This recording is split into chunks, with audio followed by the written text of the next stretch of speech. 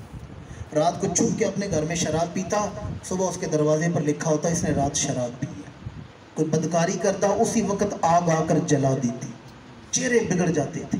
پر یہ حضور کا کرم ہے. اللہ فرماتے ہیں ما کان اللہ لیعذبہم وانت فیہم, محبوب یہ لوگ عذاب کے قابل ہیں, میں ان پر اپنا عذاب اتاروں, پر وجہ یہ ہے آپ جو ان میں رہا کرتے ہیں. اگر حضور کا روزہ یہ دنیا جل کے بجھ جاتی مگر شامل مدینہ ہے. اگر حضور کا روزہ نہ ہوتا زمین پر اللہ کے عذاب کی ہولناک شکلیں ہم دیکھتے. ایک تو آج دعا کی رات ہے, کوشش کریں زیادہ سے زیادہ درود شریف پڑھ کر حضور کی بارگاہ میں پیش کریں اور استغاثہ پیش کریں, یا رسول اللہ میرے لیے آپ دعا فرمائیں. آپ مستجاب الدعوات ہیں, آپ دعا مانگیں گے اجابت تک کوئی چیز راستے میں رکاوٹ نہیں بنے گی. اجابت نے بڑھ کے گلے سے لگایا بڑی شان سے جب دعائے محمد. دوسرا یہ ہے کہ آج رات اپنے لیے دعا مانگیں, اہل و عیال کے لیے دعا مانگیں, خاندان کے لیے مانگیں, ملک پاکستان کے لیے مانگیں, اور پوری امت محمدیہ کے لیے مانگیں.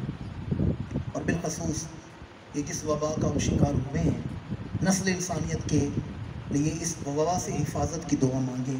آج رات اللہ نے کچھ وقتوں کو خاص برکت دے رکھی ہے. آج رات ہر روز نصیب نہیں ہوگی, یہ سال بعد کسی خوش نصیب کو ملے گی.